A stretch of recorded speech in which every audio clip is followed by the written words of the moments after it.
Derek, and go.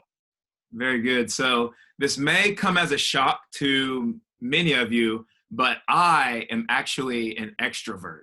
So I really enjoy being around people. I like talking and I like meeting people. And by nature of being an extrovert, I have a lot of people that I consider my friends. I've met a lot of people. I've networked with a lot of people. And Josh Owens is maybe the smartest person I've ever met. And if he's not that, he's definitely one of the most well-researched. So in all seriousness, he's become a great friend of mine, and I'll let him tell y'all more about himself and what he does and where he works. But just a piece of like a personal note just about him. One of the first times we met, we were both single here in Atlanta, and he had kind of been coming in and out with the young adult ministry. And we started to hang out, and then our wife started to hang out, and we were on a trail run, and we were talking, and Josh was just talking about Jesus, and he was wondering, he asked me this question. He said, if Jesus came back today, where do you think he would be spending his time? And who do you think he would be with? And that question struck me, and we got a chance to dissect and talk about that, but what really struck me was just how in all areas of his life, he thinks analytically, but even with his faith, the way that he thinks about his relationship with Christ, always striving to be better.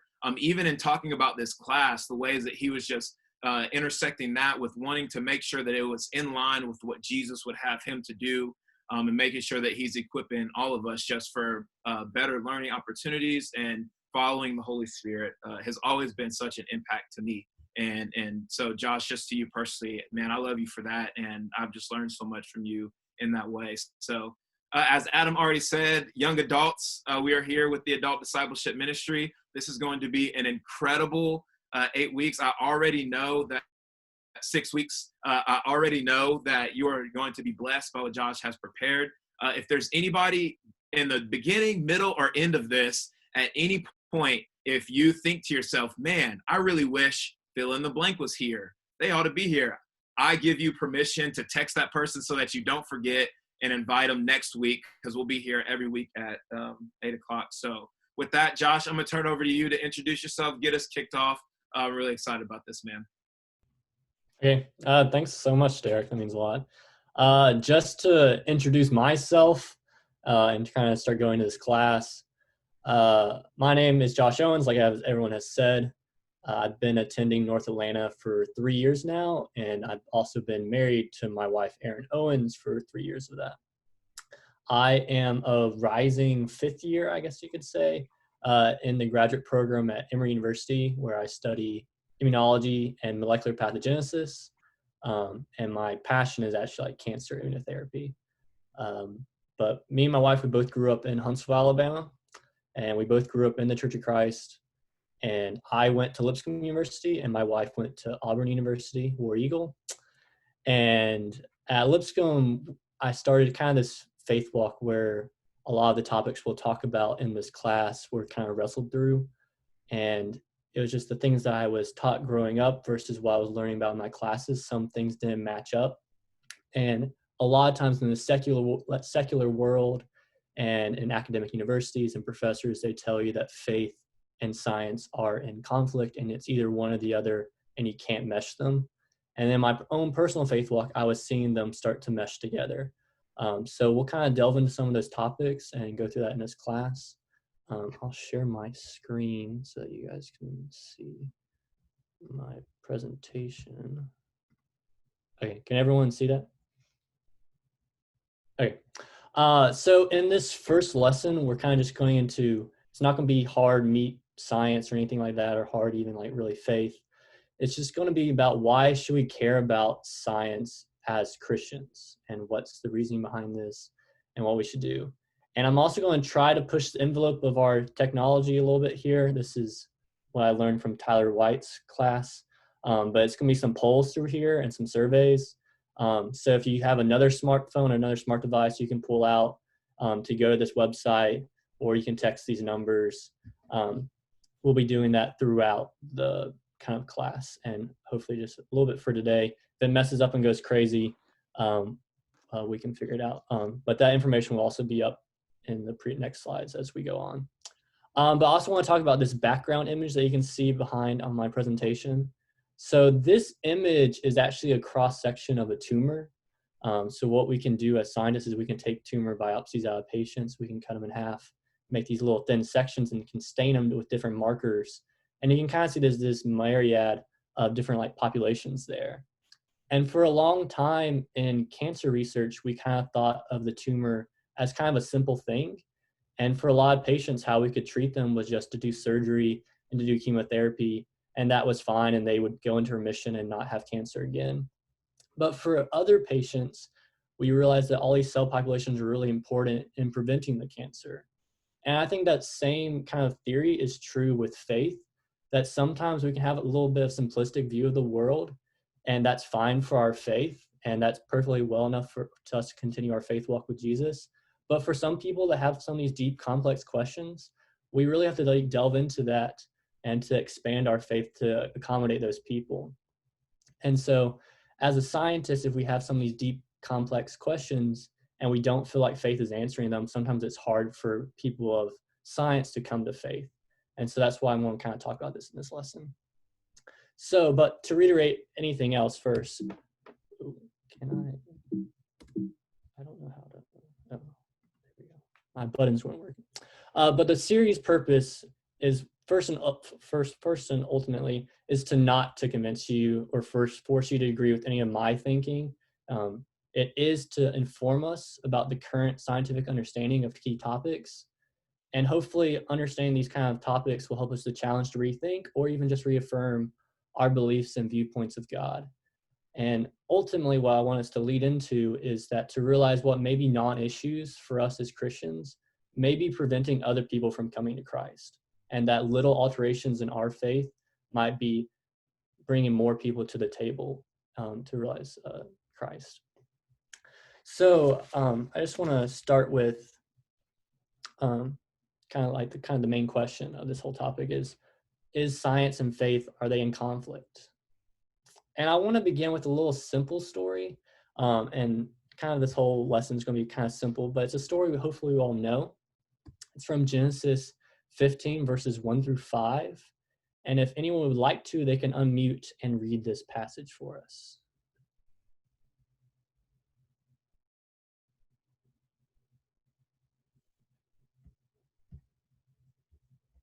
Any takers? I can do it. This is Don. After this, the word of the Lord came to Abram in a vision. Do not be afraid, Abram. I am your shield, your very great reward. But Abram said, Sovereign Lord, what can you give me since I remain childless, and the one who will inherit my estate is Eliezer of Damascus? And Abram said, You have given me no children, so a servant in my household will be my heir. Then the word of the Lord came to him. This man will not be your heir, but a son who is your own flesh and blood will be your heir. He took him outside and said, Look up at the sky and count the stars, if indeed you can count them. Then he said to him, So shall your offspring be. Thank you, Don. That was really good. So me as kind of an inquisitive person, I kind of take that as a little bit of a challenge. I mean, God says, if indeed you can count them. It's like, okay, well, I'll go try to count them. And so I want to ask this question, and if you guys could pull out your smartphones, hopefully everyone can see that, that this poll is now live.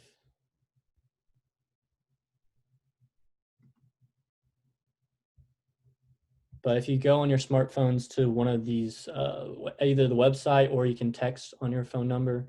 So you can either text Josh Owens 164 to that number 2233 and then pick ABCD going down. Or if you go to the website pollev.com/Josh Owens 164, hopefully this thing will appear. What's the phone number, Josh? The phone number, if you want to do that, is if you text them in the subject, Josh Owens 164, and the number is 22333.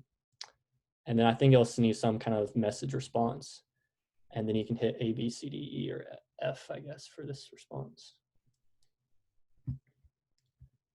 So the question is, how many stars can you see in a perfectly clear night sky? 500, 5,000. Can you type that either in the chat for those of us who are a little bit slow Yeah. and visual learners? Sorry. Thank you.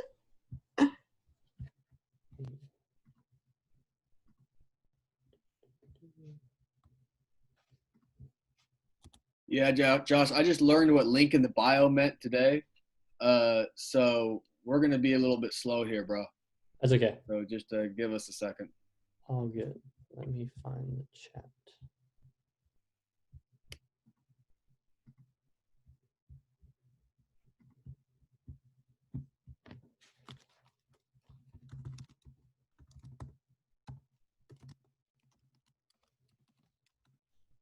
Oh, that's it. Sorry, it auto-corrected to pollen.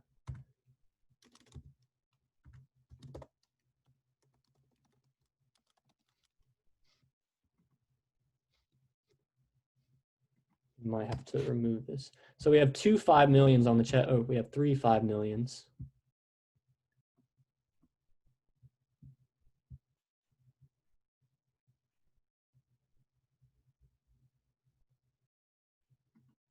See if anyone. No guesses on the. I think you might have to open the poll, Josh. It texted me and said you haven't opened the poll yet. Yeah, I think I have to be in presentation mode, and it kind of loses some things. So we have a couple of votes. I think we probably have 2 votes for 5 million, and then 1 vote for 30,000, 1 vote for 50,000, another vote for 5,000. And we had 3 on the chat for 5 million. Oh, someone changed their answer.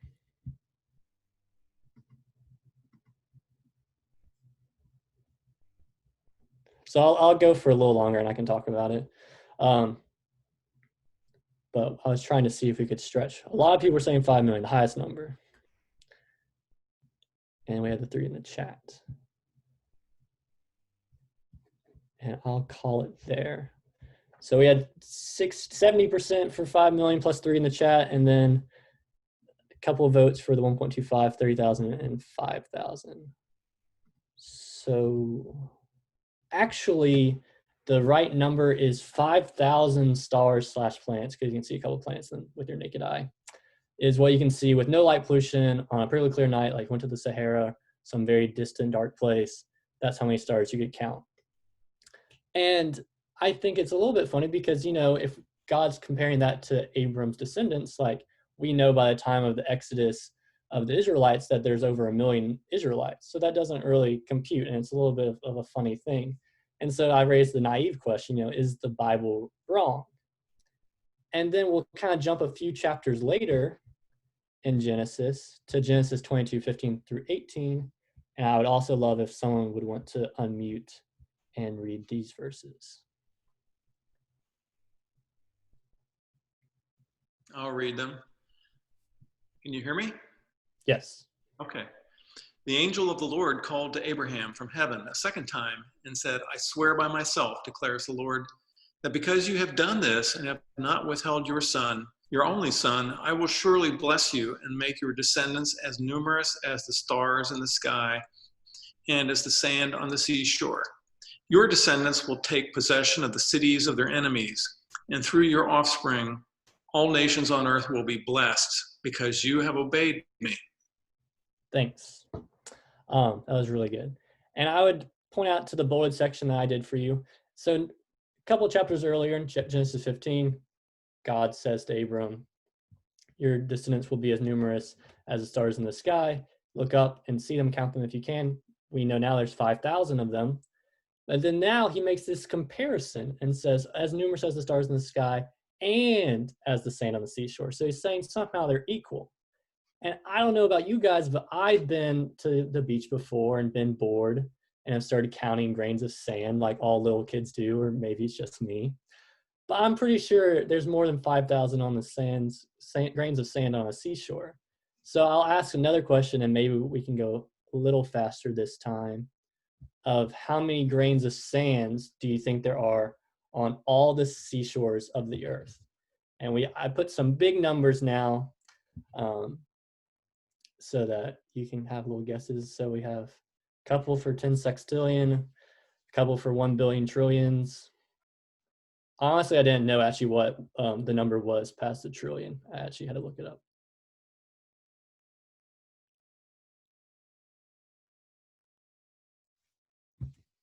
Okay, you're much faster this time. I'll give a couple more seconds for anyone. I know people love being right. Okay. Okay, so most people went with 10 sextillion, a couple people for 1 billion trillion, a couple people for quintillion, scattering for quadrillion trillion. So the correct answer is, skipped it.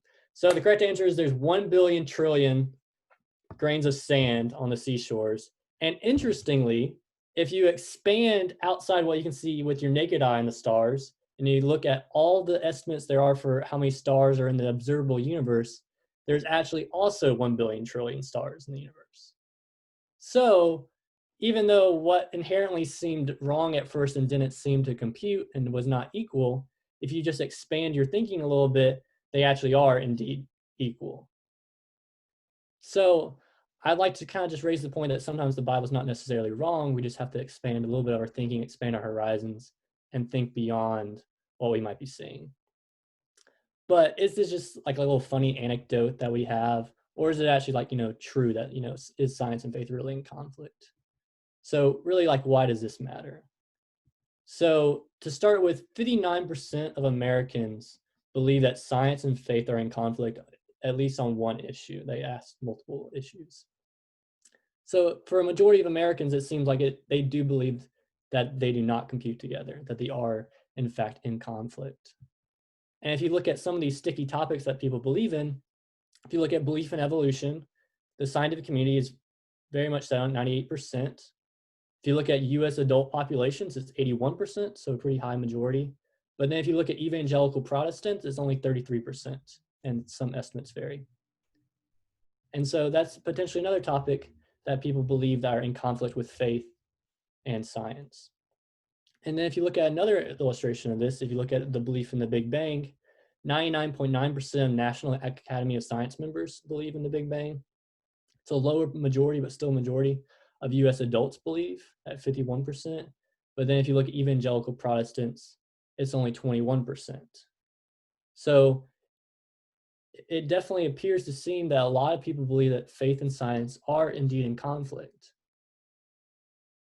So the reason why I asked this is, how does that impact our faith? Like, how does that make our personal faith walks? How does it make a difference?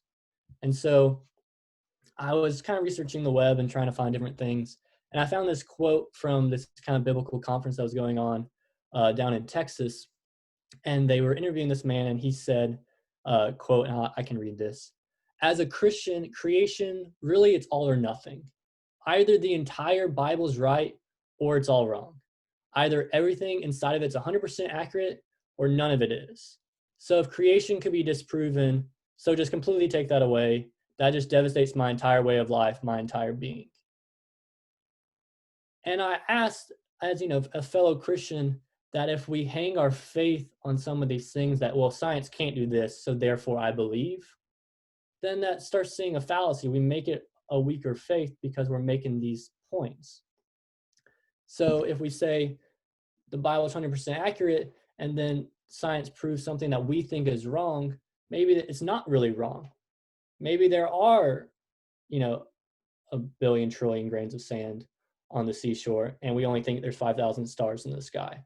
But then if we expand a little bit, we go, oh, actually, there's 1 billion trillion stars in the universe, so then the Bible's not wrong. So I would ask us not to think that's just an all or nothing, that we either just need to expand our horizons a little bit, or it's just a mix and match. And then on the flip side, on the other coin, if we think about kind of the secular outcome of science versus faith, and I just wanted to go into a little bit of personal stories. So as a man of faith, being in an academic institution that believes all of these different beliefs, I have been personally made fun of to my face directly or indirectly, sometimes on a weekly or monthly basis, because of my faith, whether it's been bosses or people in charge of me making comments around Christmas time or Easter time about how religion is stupid, or being in class and people making fun of intelligent design or making fun of creationism. And so it kind of prevents people, because we say, oh, well, we believe, God created the world. And they go, oh, we did it through evolution. And suddenly it doesn't match. But then if you just change it slightly and just say, well, maybe what do you think about if God created the world through evolution? And then most of them sit back and go, oh, well, I could get behind that. So if we just change slightly our viewpoints, then everyone can come to the table. And so I think that's one of the things that's most important, is if things are not issues for us, and if we change our views very just slightly and still believe that God is overall, then that can bring more people to the table. But that's my personal story. I don't want to influence anything anywhere else. But I want to know what everyone else thinks. And this is kind of a shorter class, just because I want to introduce the topics so you can see kind of both sides of what's going on. But I want to kind of go into a survey just to see what people in the class think, so I can be careful of everyone's beliefs and ideas and see what everyone is thinking. So we have this short kind of survey that will start. I think it's like 8 questions. A lot of them are the topics that we'll go into in the class. And we'll kind of discuss more. Like I said earlier, this class is less meaty, as we'll get into. We'll get into some of the meaty, gritty stuff with science and faith starting next week, but just introduce the idea. So about a fifth don't know, 80% know. And we'll wait a little longer.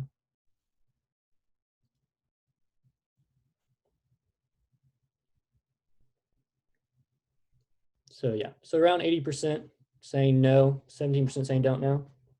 So not in conflict. And then the next question is, do you believe the Big Bang occurred? Yes, no, or don't know. And you can interpret this any way you want. If you think God said bang, that's one way to interpret it. If you think no God, hopefully you don't think that, but or if you think no, God just created everything, all perfectly fine answers. Which is interesting, because I think in the U.S. adults is 51%, so we're pretty close to the U.S. adults, a little more than the evangelical Protestants were. And then the next question is, so I'll explain this question a little bit. So do you believe that our Earth is an old Earth, 4.5 billion years old, or a new Earth, 6,500 years old? There's lots of ways you could do this. You could be in the science world and say, old Earth through evolution, so it's 4.5 billion years old.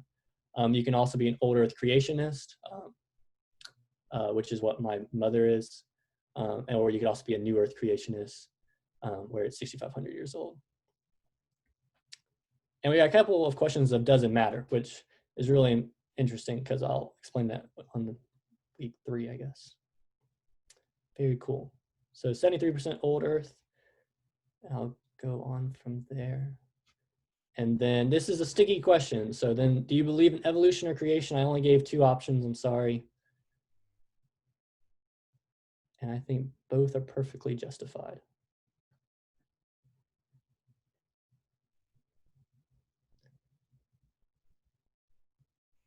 And this just helps me as just the leader to kind of determine what things are more important to talk about, what things are less important to talk about, and focus, and obviously try to be as unbiased as possible and talk about both sides, because I definitely think it's important. I'll give a couple more seconds because we are dead even. Evolution versus creation, 50-50.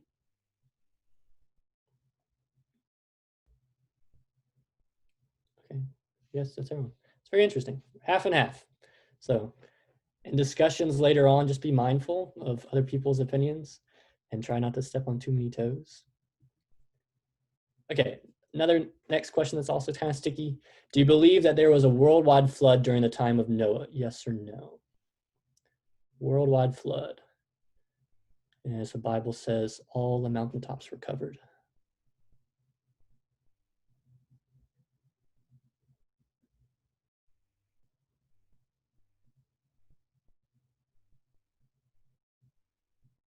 Okay.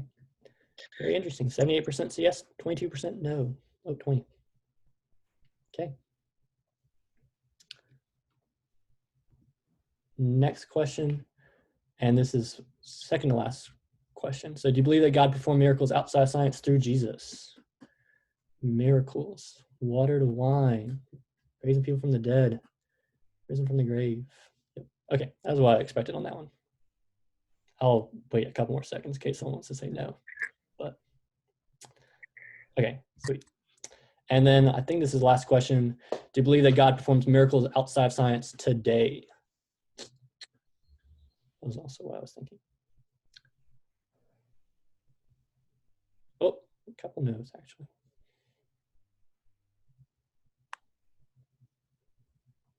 Okay.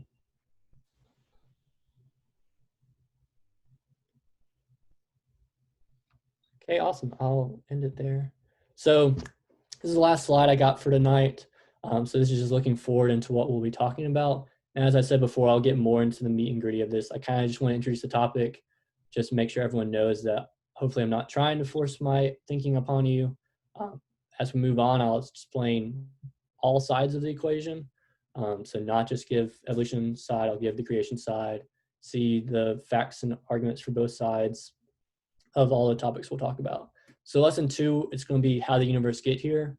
We'll really delve into kind of the Hebrew way of thinking about the universe and how that kind of explains some of the creation standpoints. In lesson 3, we'll go into this idea of new earth versus the old earth and why does that matter? Because about 27% of us said, why does that matter? In lesson 4, we'll get into evolution versus creation. In lesson 5, we'll get into the flood, whether it happened or not. And then lesson 6, we'll get into kind of the science of miracles and what all that means. So this is a 6-part series. Hopefully each time it's not just about the facts and what is true and what's not true, but also how these facts change how we view God. Because I believe how we view God is always changing. God is constant, but how we view him is always changing. And hopefully we can discover more about him and more about his truth and his son. So that's all I have for tonight. If anyone has any prayer requests, I would love to pray us out. And I don't know if Adam or Derek have any last minute things to say.